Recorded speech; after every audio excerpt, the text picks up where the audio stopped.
Hello friends. तो मैं किशननाथ, मेरे चैनल केएनएस क्लासेस पे आपका हार्दिक स्वागत करता हूं। तो आज हम जनरल साइंस फिजिक्स का लेक्चर नंबर 05 लेके आए हैं, जिसके अंदर आज हमें ध्वनि के अभिलक्षणों के ऊपर बात करनी है। ठीक है, तो इससे जो पीछे वाला लेक्चर था उसके अंदर हमने ध्वनि क्या होती है और उसकी कुछ विशेषताएं और कुछ डेफिनेशन पढ़ी थी, जैसे आयाम, आवृत्ति वगैरह। तो ये आप जरूर से पढ़ के आइएगा, तब ये आपको लेक्चर समझ में आएगा। ठीक है, तो जिस स्टूडेंट के पास इस पर्टिकुलर लेक्चर के नोट्स नहीं है तो वो जाके डाउनलोड कर सकता है, जिसकी लिंक डिस्क्रिप्शन बॉक्स के अंदर गिवन है। तो चलिए आज का लेक्चर शुरू करते हैं। तो हमें ध्वनि के अभिलक्षणों के ऊपर बातें करनी है। ध्वनि के देखो अभिलक्षण होती है 3। सबसे पहला होता है वो होता है आपकी प्रबलता। ठीक है, क्या है? प्रबलता, जिसे इंग्लिश में लाउडनेस कहा जाता है, यानी आवाज कितनी तेज है या फिर कम है। 2 नंबर पर है जो आपका आता है वो होता है तारत्व। तारत्व जिसे इंग्लिश में पिच बोला जाता है। ठीक है, पिच वो नहीं है क्रिकेट वाला पिच, ठीक है ना, ये साइंस के अंदर है, फिजिक्स के अंदर है तारत्व यानी पिच। 3 नंबर पे जो हमें बात करनी है वो है गुणता। ठीक है, गुणता यानी क्वालिटी, इसे इंग्लिश में क्वालिटी बोला जाता है। तो ये 3 ही ध्वनि के अभिलक्षण है और इन तीनों द्वारा हम किसी भी 2 ध्वनियों का परख कर सकते हैं। 2 ध्वनियों की परख कर सकते हैं। तो हमारे पास ध्वनि के 3 अभिलक्षण हैं, प्रबलता, तारत्व और गुणता, लाउडनेस, पिच और क्वालिटी। ध्वनि के इन 3 अभिलक्षणों द्वारा हम 2 ध्वनियों की परख कर सकते हैं। तो सबसे पहले हम बात करते हैं प्रबलता के ऊपर। प्रबलता यानी लाउडनेस। देखो हमने कहा 2 ध्वनियों की परख कर सकते हैं, यानी परख कैसे है कि कौन सी आवाज है या फिर कौन सी ध्वनि तेज है या कम है, या फिर कौन सी जो ध्वनि है वो भारी है और कौन सी पतली है। तो इस सिस्टम से इन 3 ध्वनियों के अभिलक्षण से हमें 2 ध्वनियों की परख कर सकते हैं। तो सबसे पहले हम बात करते हैं लाउडनेस। देखो लाउडनेस द्वारा हम 2 ध्वनियों की परख करेंगे। 2 ध्वनियों की परख करेंगे और कौन सी 2 ध्वनि होनी चाहिए, उसकी जो कंडीशन है वो ये है कि सबसे पहली कंडीशन तो ये है कि समान वाद्य यंत्र से आनी चाहिए वो आवाज, समान वाद्य यंत्र। तो अगर समान वाद्य यंत्र से कोई 2 ध्वनियां आ रही है और दूसरा जो इसके अंदर है वो है आपका असमान ध्वनि स्तर, असमान ध्वनि स्तर। तो असमान ध्वनि स्तर और समान वाद्य यंत्र, लाउडनेस की 2 कंडीशन है और 2 ध्वनियों की हम इस प्रकार से परख करेंगे। समान वाद्य यंत्र जैसे पियानो ले लीजिए, वो आपका वाद्य यंत्र हो गया। और असमान ध्वनि स्तर, जैसे आप पियानो बजा रहे होंगे तो ऐसे बजाओगे टिंग टोंग टिंग, इस हिसाब से मतलब आपकी ध्वनि आएगी। तो वहां पे देखो असमान ध्वनि स्तर है, ठीक है ना, एक ही ध्वनि नहीं हो रही है। देखो कभी तेज होगी और कभी ज्यादा होगी। ठीक है, तो वो हो गया असमान ध्वनि स्तर। और समान वाद्य यंत्र जैसे पियानो ही है, ठीक है, पियानो में से तो वो असमान स्वर आ रहे हैं। ठीक है, तो ये आप ध्यान रखोगे कि लाउडनेस क्या है, 2 ध्वनियों की परख करना जो कि समान वाद्य यंत्र से आई हो और असमान उनका ध्वनि स्तर हो। ठीक है, तो ये आप बात ध्यान में रखोगे। अब देखो यहाँ पे है प्रबलता की निर्भरता। नेक्स्ट टॉपिक है प्रबलता की निर्भरता, यानी प्रबलता कौन कौन से फैक्टर्स पर डिपेंड करती है या निर्भर करती है। सबसे पहला है आयाम, ठीक है, एम्पलीट्यूड, जिसे आप कैपिटल ए से दर्शाते हैं।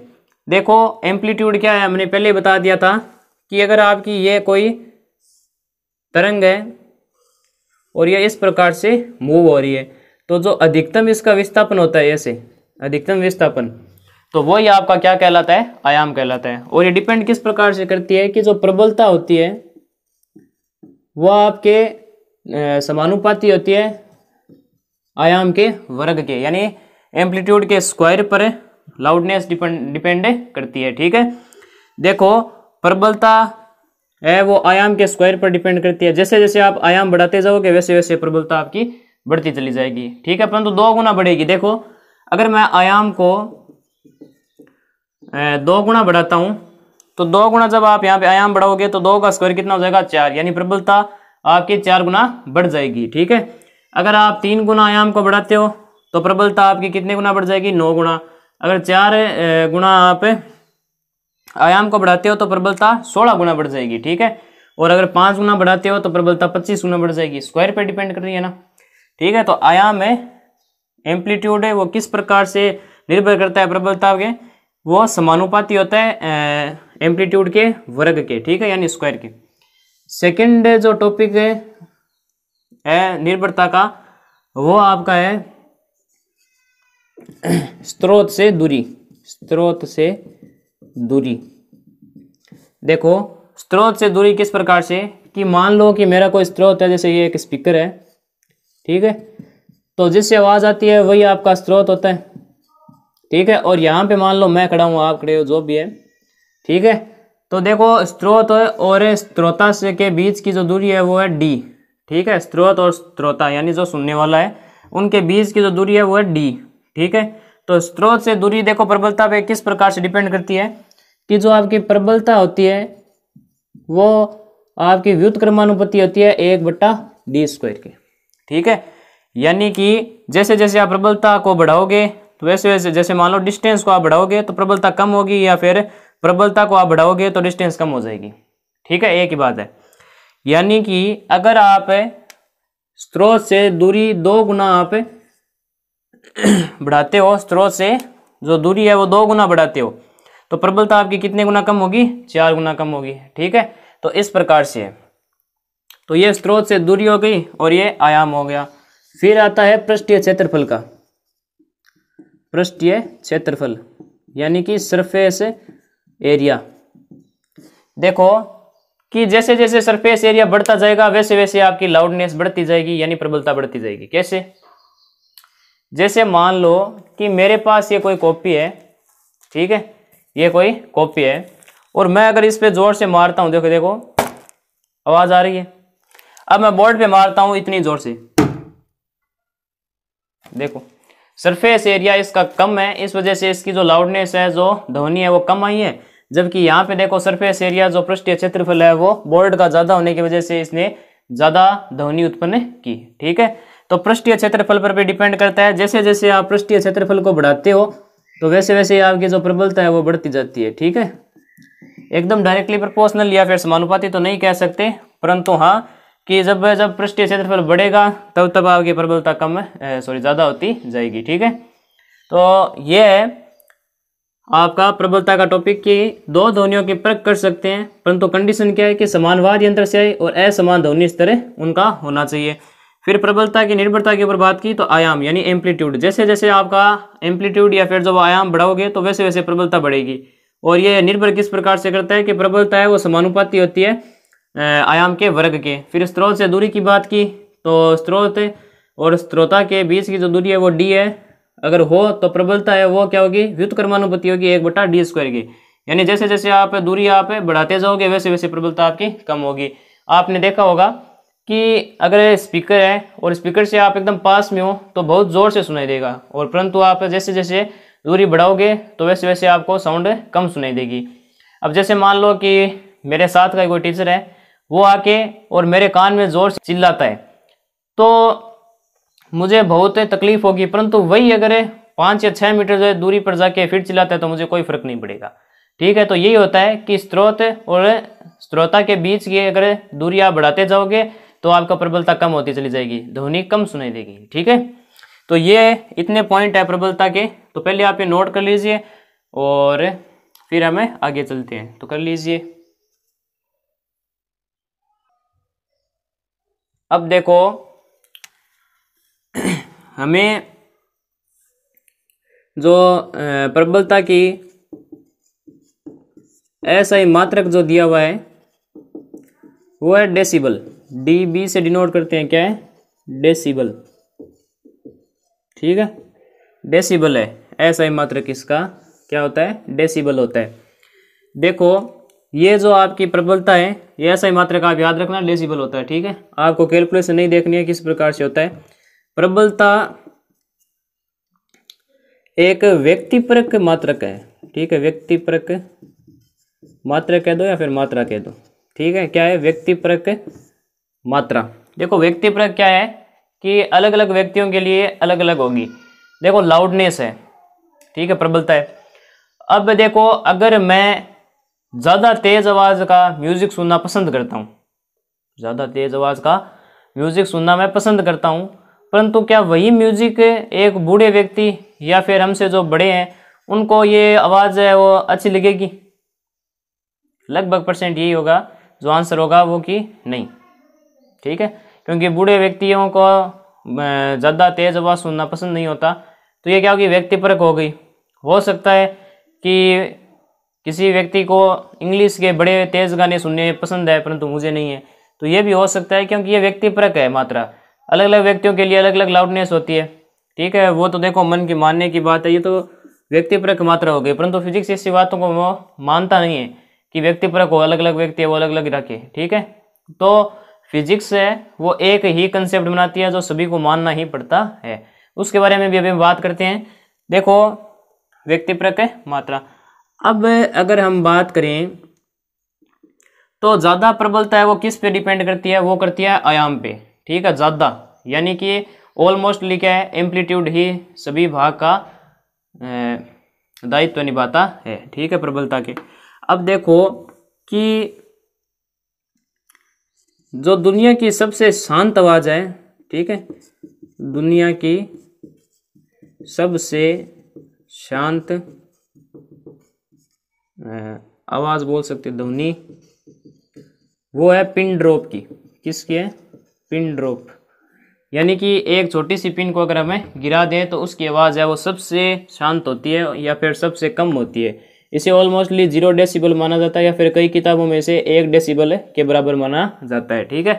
तो आपकी इच्छा पिन ड्रॉप, यानी कई बार हमें क्लासों में बैठे रहते हैं तो हमें कहते हैं ना पिन ड्रॉप साइलेंट, ठीक है, यानी कि एकदम पिन के गिरने की आवाज़ से भी आपकी शांत आवाज़ होनी चाहिए, ठीक है। तो इस प्रकार से होती है, दुनिया की सबसे शांत आवाज़ है ये। फिर भी अलग हमें किसी लिस्ट के ऊपर हम बात करें तो देखो जैसे कि आपकी जो फुसफुसाहट होती है उसकी जो होती है 30 डेसिबल ध्वनि होती है, ठीक है, जो प्रबलता है। और अगर सामान्य बातचीत की बात करें, सामान्य बातचीत की बात करें तो 50 डेसिबल की होती है, ठीक है। फिर अगर हमें जेट के उड़ान की बात करें, जेट उड़ान जैसे कि कोई भी हवाई जहाज हो गया तो उसकी जो आवाज़ होती है वो 140 डेसिबल होती है। और श्वास की अगर बात करें तो श्वास की जो ध्वनि होती है वो 10 डेसिबल की होती है, ठीक है, जो प्रबलता होती है।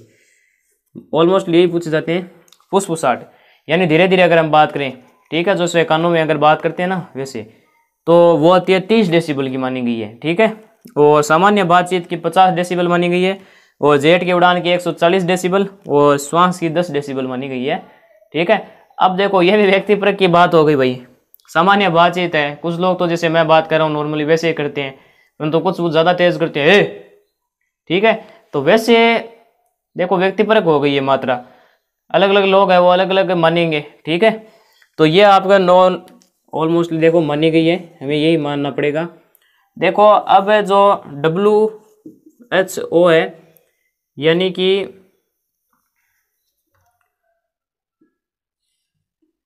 विश्व स्वास्थ्य संगठन, विश्व स्वास्थ्य संगठन, तो विश्व स्वास्थ्य संगठन ने क्या बताया है कि 45 डेसिबल की जो आवाज़ है वो एकदम पर्याप्त है। क्या? 45 डेसिबल की जो आवाज़ है वो एकदम नॉर्मल व्यक्ति के लिए एकदम पर्याप्त है और उससे हमें कोई हानि नहीं पहुंच सकती। समझ में आ रही है बात? है क्या कि 45 डेसिबल तक की जो आवाज़ है वो हमें पर्याप्त है, यानी कोई हमारे लिए हानिकारक नहीं है स्वास्थ्य के लिए, ठीक है। तो ये WHO वर्ल्ड हेल्थ ऑर्गेनाइजेशन विश्व स्वास्थ्य संगठन द्वारा बात बताई गई है। फिर अगर हम बात करें तो जो 80 डेसिबल से ऊपर की जो आवाज़ें होती हैं, 80 डेसिबल या 80 डेसिबल से ऊपर, तो हमारे लिए शोर कहलाता है, ठीक है, यानी बहुत तेज़ आवाज़ हो गई और वो हमें हानि पहुंचा सकता है, ठीक है, कानों को डैमेज पहुंचा सकता है, अलग अलग बीमारियां हो सकती हैं। तो यह आप बात ध्यान रखोगे कि 80 डेसिबल से ऊपर की जो आवाज़ है वो ध्वनि प्रदूषण कहलाएगी, ठीक है, क्या? ध्वनि प्रदूषण। और जो 45 डेसिबल की है वो एकदम पर्याप्त है, उससे हमें कोई हानि नहीं पहुंचती। ठीक है, कोई हानि नहीं पहुंचती है, ये वर्ल्ड हेल्थ ऑर्गेनाइजेशन ने बताया हुआ है। अब इससे कुछ बीमारियां भी होती है जो ज़्यादा ध्वनि अगर सुनते हैं, ठीक है, तो वो बीमारियां कौन कौन सी है वो हम बता दें आपको। इसकी से होने वाली जो बीमारियां हैं वो है सबसे पहला मानसिक तनाव, ठीक है, मानसिक तनाव, चिड़चिड़ापन और स्मरण शक्ति खोना, स्मरण शक्ति का कमजोर होना लिख दो, और रक्तचाप का बढ़ना, अनिद्रा और बहरापन और भी होती है। ठीक है, अभी आपने लिस्ट में इतनी रखते हैं। तो बीमारियां कौन कौन सी होती है इसके द्वारा, मानसिक तनाव, ठीक है, और चिड़चिड़ापन, स्मरण शक्ति का कमजोर होना, रक्तचाप का बढ़ना, अनिद्रा और बहरापन, इनसे ये बीमारियां होती है ध्वनि प्रदूषण से। ठीक है, तो पहले आप ये इतना नोट कर लीजिए, फिर हम आगे चलते हैं, तो कर लीजिए।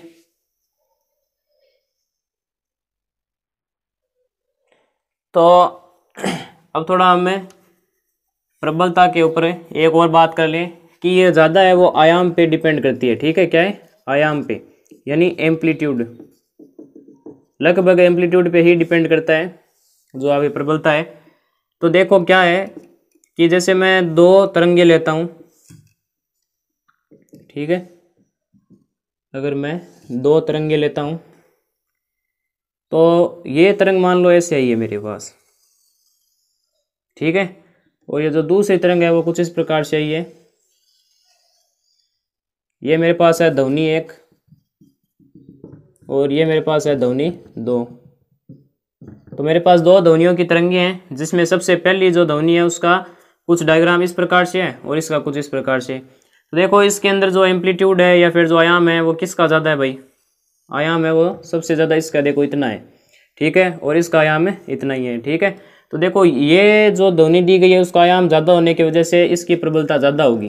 ठीक है, इसकी प्रबलता ज़्यादा होगी, जबकि इसकी जो प्रबलता होगी वो क्या होगी, कम होगी। तो अगर आपसे प्रबलता का ऑर्डर पूछते हैं तो 0-2 का जो 2 नंबर की जो ध्वनि है उसकी प्रबलता ज़्यादा होगी, जबकि पहले की कम होगी दूसरे के कंपैरिजन में। ठीक है, तो इस प्रकार के कई बार सवाल पूछे जाते हैं कंपटीशन के अंदर कि दो तरंगे दे देते हैं और फिर पूछते हैं कि इनमें से किसकी प्रबलता ज़्यादा है और किसकी कम है। तो दूसरे वाले की प्रबलता ज़्यादा है और इसकी कम है। तो इस प्रकार के भी कई बार सवाल पूछ ले जाते हैं। अभी हमने कहा था कि जो प्रबलता है वो आपकी क्या है, व्यक्तिपरक क्वांटिटी है या फिर मात्रा है। तो अलग अलग व्यक्तियों के लिए अलग अलग होती है। अच्छा, डेसिबल याद रखना, डेसिबल आपका व्यक्तिपरक नहीं है। डेसिबल तो देखो सबको मानना पड़ेगा कि हाँ भाई ये आवाज़ है वो 5 डेसिबल की है तो 5 डेसिबल की ही है। इसके अंदर हमें कोई भी प्रकार की शोर शराबा नहीं करना कि वो व्यक्तिपरक है या नहीं है। देखो वो व्यक्तिपरक नहीं है क्योंकि डेसिबल एक मात्रा है जो सभी को माननी ही पड़ती है, परंतु प्रबलता जो लाउडनेस है वो व्यक्तिपरक है। अब व्यक्तिपरकता को देखो हटाने के लिए जो फिजिक्स ने क्या किया था वो बताते हैं। तो देखो फिजिक्स ने एक क्वांटिटी बनाई जिसको कहते हैं ध्वनि की तीव्रता। क्या कहते हैं, ध्वनि की तीव्रता, यानी कि इंटेंसिटी ऑफ साउंड। इंग्लिश में बोले तो क्या होगा, इंटेंसिटी ऑफ साउंड। अब देखो इंटेंसिटी ऑफ साउंड क्या है, इसकी जो डेफिनेशन है वो ये है कि एकांक क्षेत्रफल से 1 सेकेंड में गुजरने वाली ध्वनि ऊर्जा को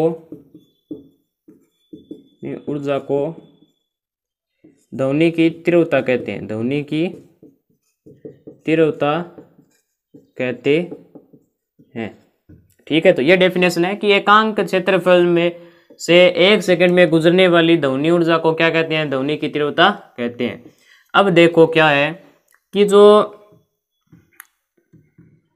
ये जो आपका एकांक क्षेत्रफल ले रहे हो, तो ये जो एकांक क्षेत्रफल है वो आपका क्या होना चाहिए, जो ध्वनि ऊर्जा है, ध्वनि ऊर्जा है उसके लंबवत होना चाहिए। ठीक है, लंबवत यानी परपेंडिकुलर है। तो क्षेत्रफल और ध्वनि ऊर्जा दोनों आपस में क्या होने चाहिए, लंबवत होने चाहिए। जैसे देखो कि मेरे पास अगर ये कोई एक रेडियो है, ठीक है, मेरे पास ये मान लो कोई एक रेडियो है और इस रेडियो से मान लो मेरे पास 3 ध्वनि की ऊर्जाएं निकली है और इसके एकदम परपेंडिकुलर यानी एकदम सीधे इसके लंबवत में हमें क्या रखना पड़ेगा, एक एकांक क्षेत्रफल यानी 1 मीटर स्क्वायर का एक क्षेत्रफल रखना पड़ेगा। तो इसमें से गुजरने वाली जितनी भी 1 सेकंड के अंदर ऊर्जा निकलेगी तो उसे हम क्या बोलेंगे, ध्वनि की तीव्रता। एक बार फिर से कि इसके अंदर से जितनी भी ध्वनि ऊर्जा निकलेगी, तो मान लो कि ये अपना क्या 1 मीटर स्क्वायर का एक एरिया काट लिया और वो एकदम इसके लंबवत रख दिया ध्वनि ऊर्जा के, तो 1 सेकंड के अंदर जितनी ध्वनि ऊर्जा है इस क्षेत्रफल से गुजरेगी उसे बोलते हैं ध्वनि की तीव्रता।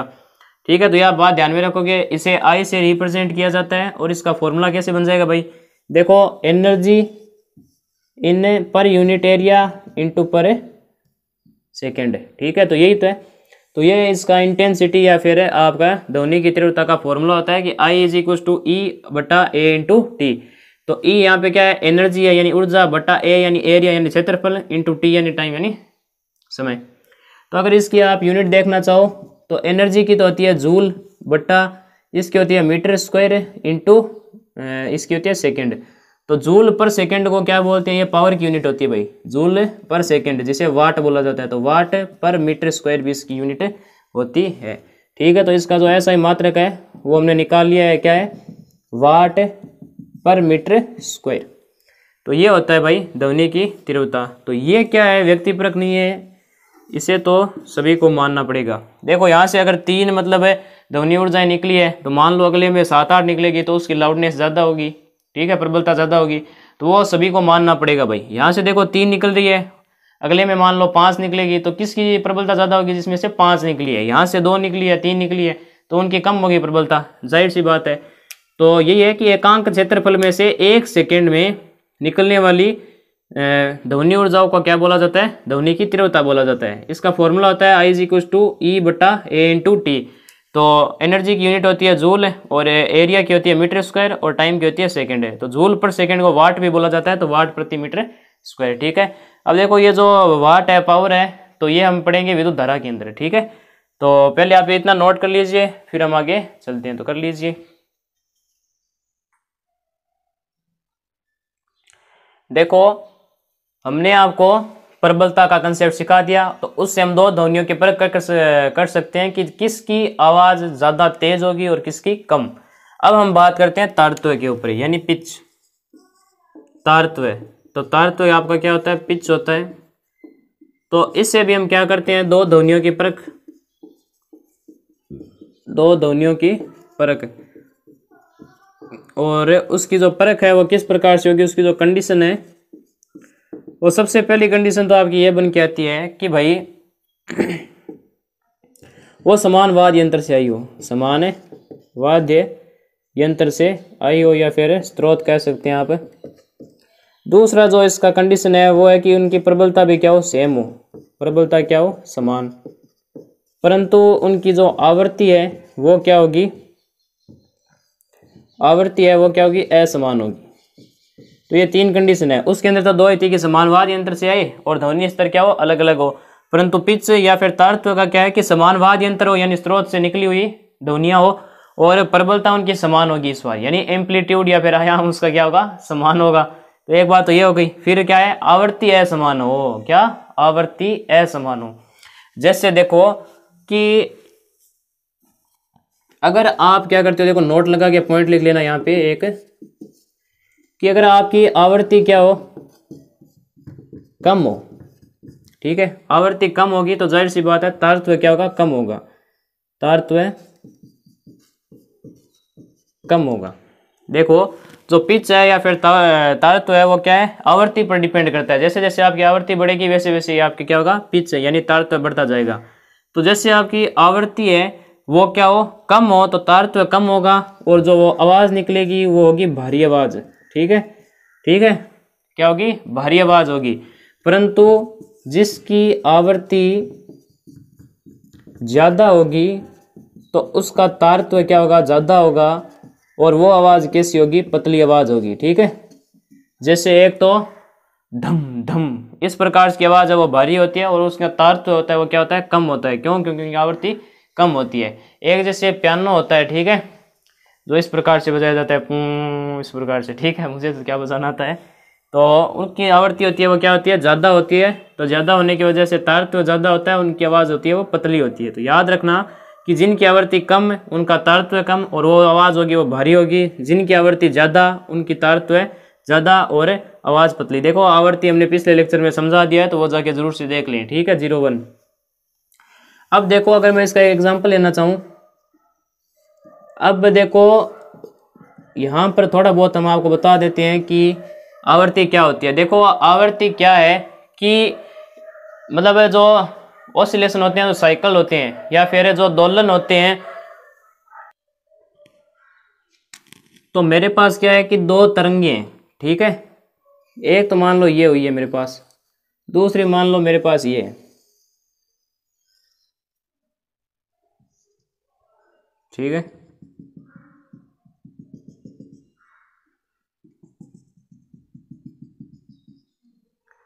अब देखो कि दो मेरे पास तरंगे हैं तो उनका सेम ही वाद्य यंत्र से आई है। ठीक है, मान लो क्या है कि समान है वाद्य यंत्र से आई है और इनकी प्रबलता देखो समान है। क्यों, क्योंकि इसका देखो आयाम है वो क्या है, सेम रखा है हमने, आयाम क्या है, सेम है।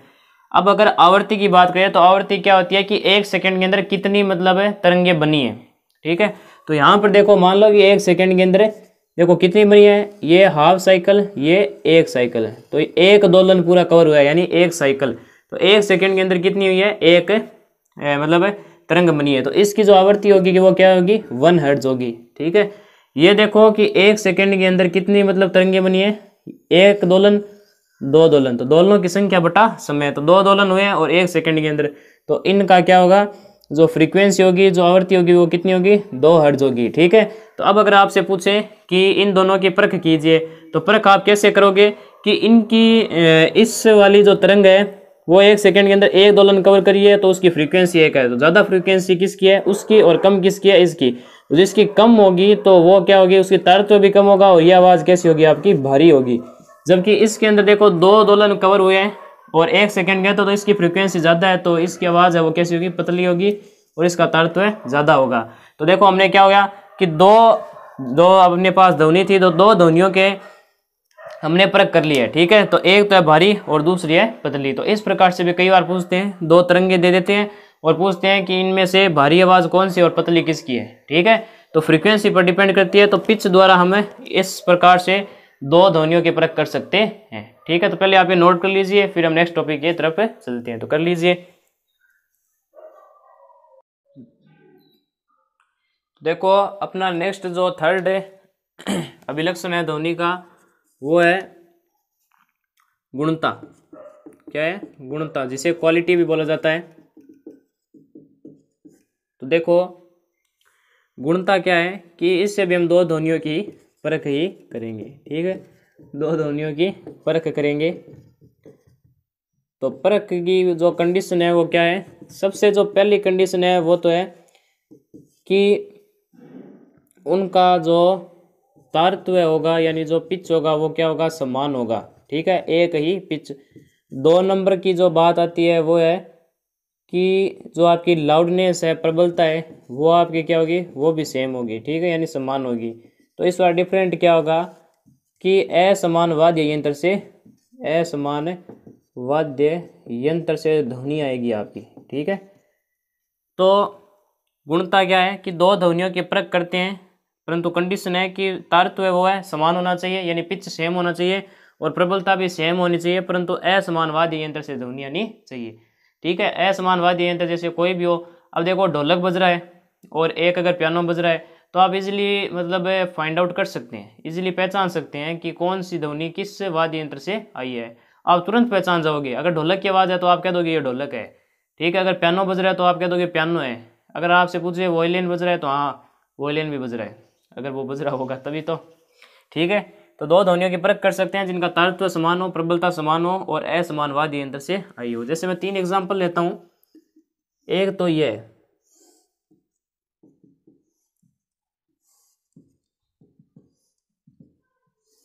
3 एग्जाम्पल लेता हूँ। जैसे सबसे पहला तो ये है,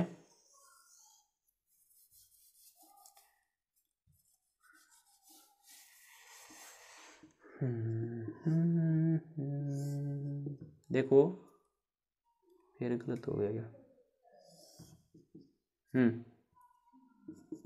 सबसे पहला है वो तो ये एग्जाम्पल। दूसरा है वो ये है, ठीक है। जो तीसरा है वो आपका ये है। तो ये 3 आपके पास एग्जाम्पल है मैंने लिए। और मैं बता दूं कि मेरे पास वाद्य यंत्र है, एक तो है ट्यूनिंग फोर्क, क्या है ट्यूनिंग फोर्क। दूसरा मेरे पास है वो है पियानो, और तीसरे नंबर पर है जो है मेरे पास वॉयलिन, ठीक है। 3 है। ट्यूनिंग फोर्क क्या होता है, इस प्रकार का यंत्र होता है और एक सामने रबड़ का टुकड़ा होता है। उस रबड़ से जब हमें टच करवाते हैं तो क्या होता है, एक ध्वनि यानी एक साउंड से उत्पन्न करता है घंटी जैसी, ठीक है। और पियानो क्या होता है, पियानो होता है वो बजाने वाला इस प्रकार से, ठीक है। और वॉयलिन क्या होता है, इस प्रकार से गिटार सा होता है और उसे एक लकड़ी से बजाया जाता है, ठीक है। तो 3 मेरे पास यंत्र है और इन तीनों का क्या है मेरे पास डायग्राम आए हैं। अब देखो जो क्वालिटी होती है, जो गुणता होती है वो किसके आधार पर निकाली जाती है, तरंग के बनने पर, तरंग की बनावट पर डिपेंड करता है, ठीक है। जो क्वालिटी है वो जो गुणता है वो तरंग की बनावट पर डिपेंड करता है, यानी जो तरंग है वो किस प्रकार से बनी है, ठीक है। तो तरंग की बनावट देखो तीनों की अलग अलग बनावट बनी है भाई, एक ये है, दूसरा ये है, तीसरा ये है, ठीक है। अब देखो अगर मैं आपसे पूछूं कि किस वाद्य यंत्र से कौन सी आवाज़ आई है तो आप इजीली फाइंड आउट कर लेंगे। देखो पहले मैं आपको आवाज़ सुनाता हूँ 1 बाय 1। सबसे पहले सुनिए ट्यूनिंग फोर्क की आवाज़ जो कि ये रही,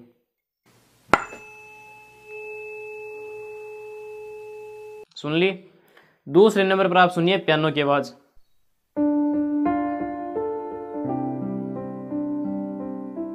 ये भी सुन ली। तीसरे नंबर पर आप सुनिए वॉयलिन की आवाज़,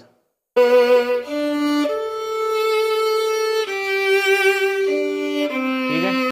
तो देखो तीनों आपने आवाज़ सुन ली है, ट्यूनिंग फोर्क की, पियानो की और वॉयलिन की। आपको क्या लगता है ट्यूनिंग फोर्क की कौन सी आवाज़ होगी, ये वाली, ठीक है।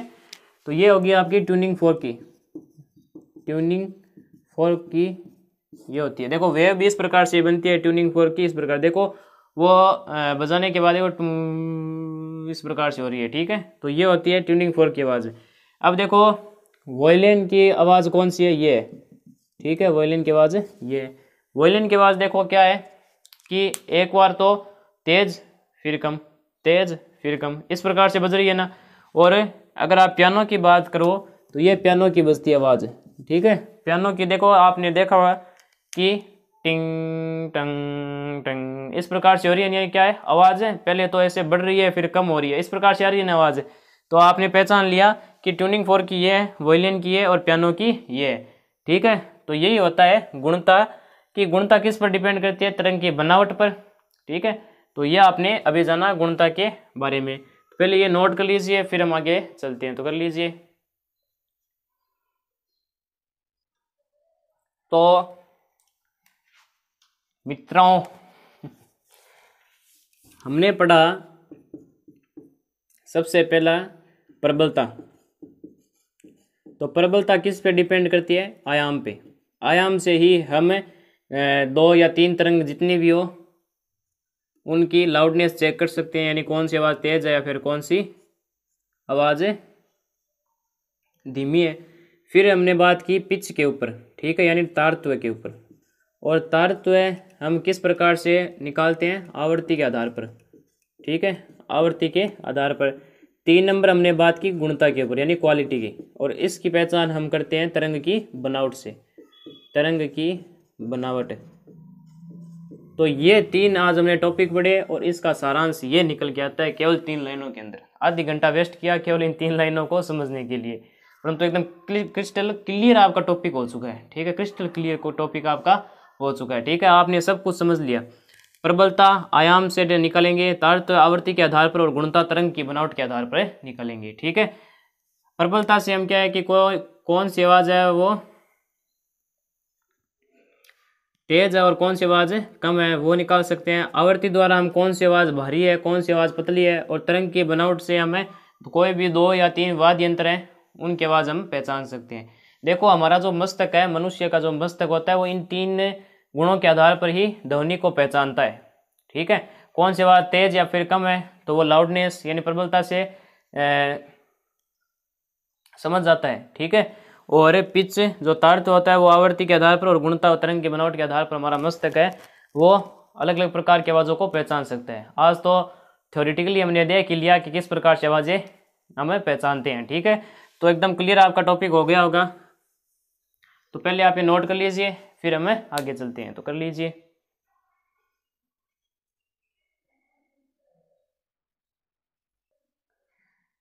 तो